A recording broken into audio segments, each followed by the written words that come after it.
Chapter 9. A Possible Scenario.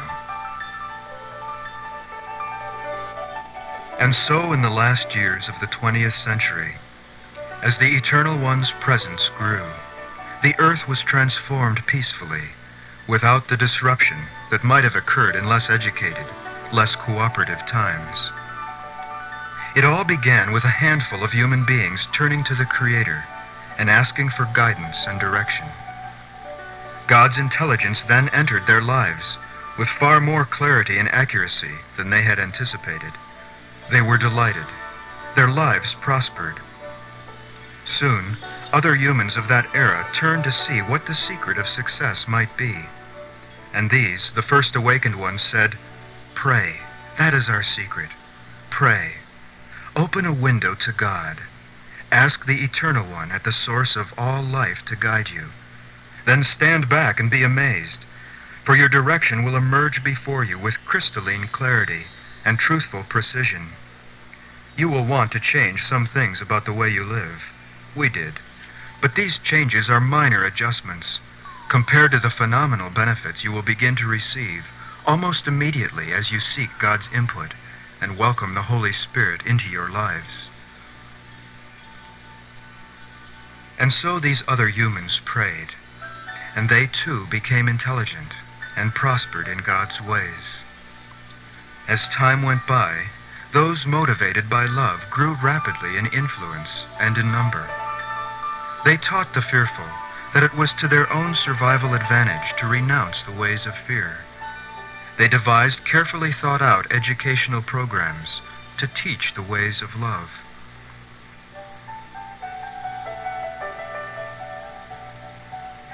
It was demonstrated excellently in these programs that threatening behavior is always counterproductive. Soon, even the slowest learners began to see that violence was self-defeating. Examples, classroom illustrations, case histories, books, videos, and media presentations of all kinds demonstrated to the world community that where violence is accepted, intelligence diminishes. That fear-motivated behavior is technically subhuman. A growing consensus came to think of threatening behavior as primitive, ignorant, and non-productive. No nation wanted to be backward or lacking in fundamental human intelligence, but even more attractive was the practical side. These new educational programs accurately documented how fear motivation led to sorrow, suffering, and disease. They showed that love motivation led to greater intelligence, good spirits, a healthy body, material prosperity, and enjoyment of life. At first, because of the material prosperity aspect, but then later, because of the intelligence and enjoyment factors, these educational programs came into great demand. The market was there. Competition inspired excellence. From the many hundreds of thousands of educational tools that sprang up to meet the need, the most streamlined, simplified, and effective emerged to bless the world. Every form of media was used in the service of education. Intelligence was regarded nearly as a god, and so that is the face that God's love took. In much less time than was first anticipated, wisdom spread.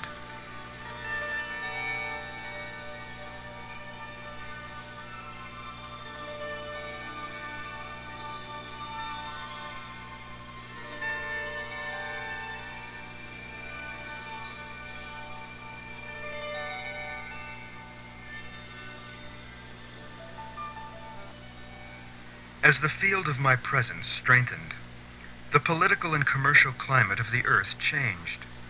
Businesses and governments who recognized love-rooted service as their central priority prospered, while those centered in greed faced difficulty and decline.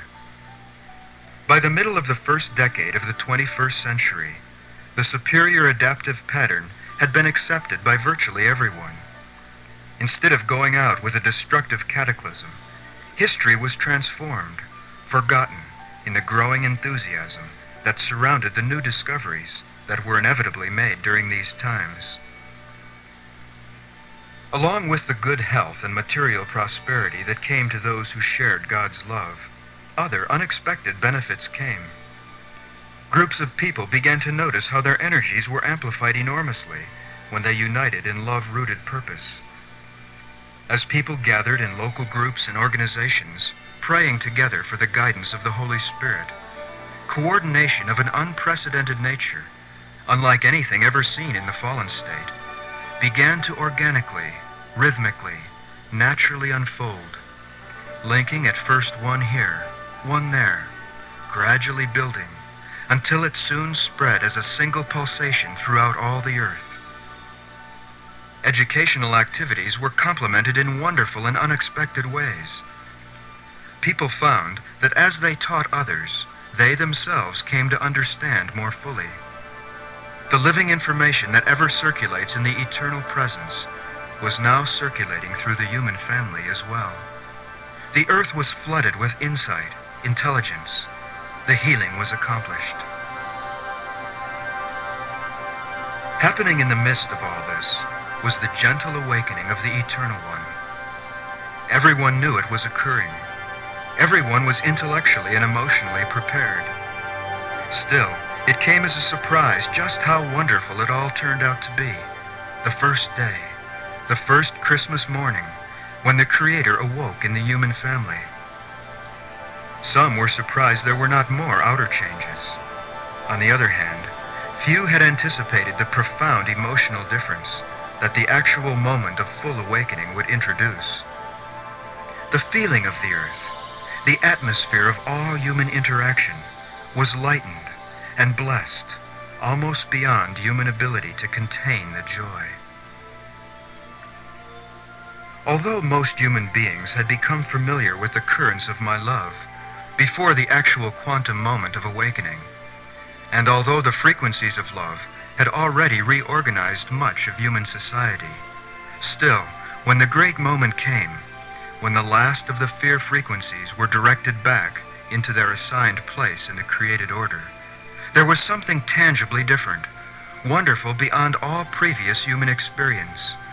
Suddenly, countless subliminal fears were no longer influencing human awareness. Around the world, human beings were amazed at the feel of the new freedom. All had been familiar with the theory. They had thought that they understood their new roles as cells in a body. But no one, of course, had actually experienced such function on the planetary level.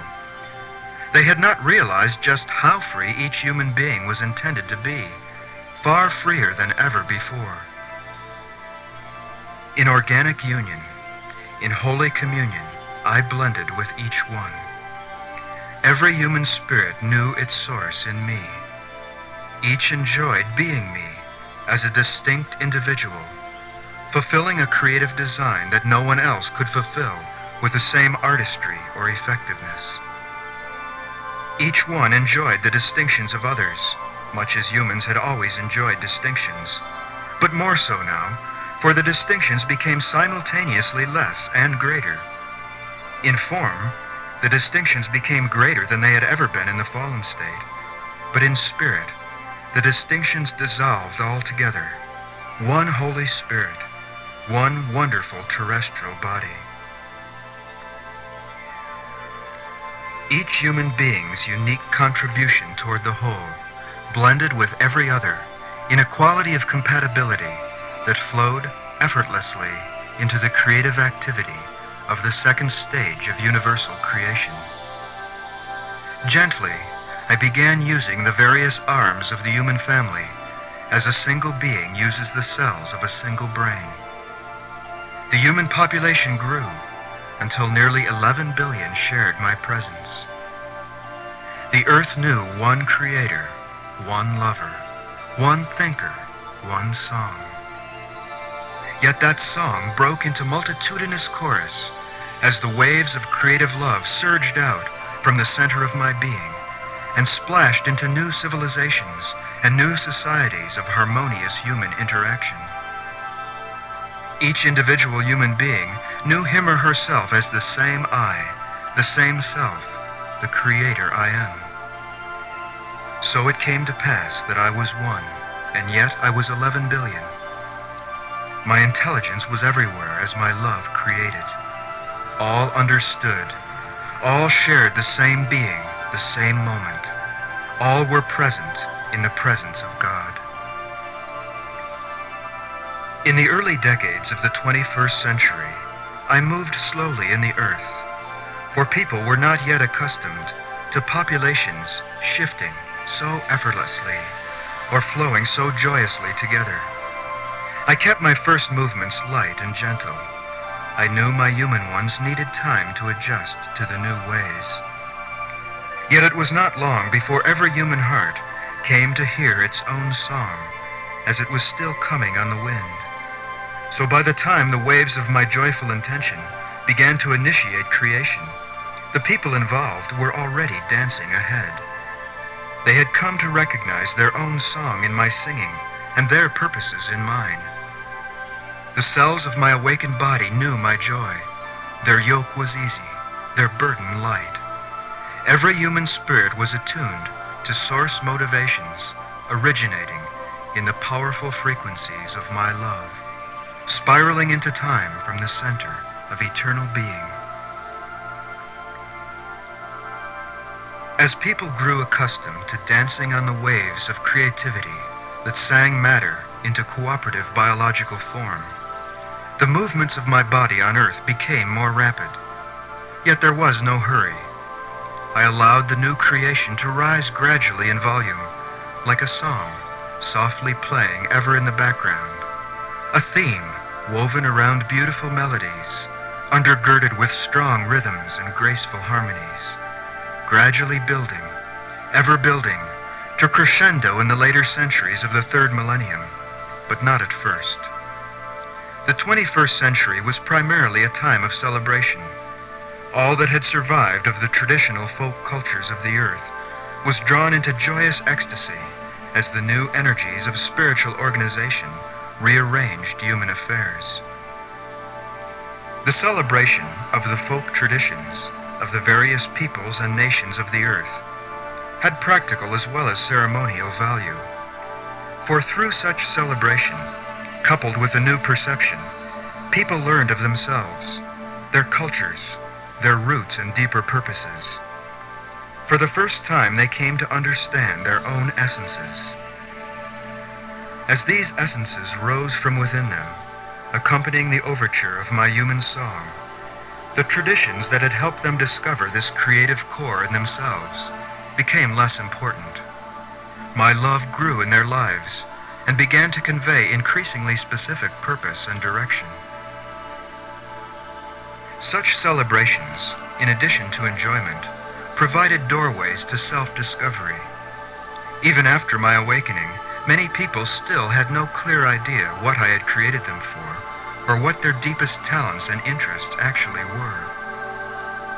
Within a century after my awakening, most folk traditions were forgotten, not because they could not have been preserved if there had been sufficient desire, but because people had found more compelling interests. And so time flowed. There were no schedules and no time designations other than the turning of the earth, the progression of the seasons, and the beating of the human heart. All was coordinated as smoothly and graciously as the trees of the forest coming together into spring leaf. All shared the merriment and celebration of their Creator. Yet even as the folk traditions were dancing their conclusion, there came a newer and fuller joy, a joy so far beyond any previous human experience that people found themselves growing rapidly that they might channel and experience it creatively. Understanding deepened, bodies changed, new dimensions appeared. All things were undertaken in love, with love. Enthusiasm, like happy energy, danced across the face of the earth. One day, rising spontaneously from within the heart of each human being, came the new energies of biological creation. I began to quicken a new order of biological life, far more specified than the general life forms brought into being without the assistance of a healthy human nervous system. Much as I quickened the first life on this planet, in the ocean shallows of a distant age, but with far more precision now, I began to excite and inspire the substance that increasingly danced in my presence. The still developing systems and organs of my planetary body entered a final period of rapid growth.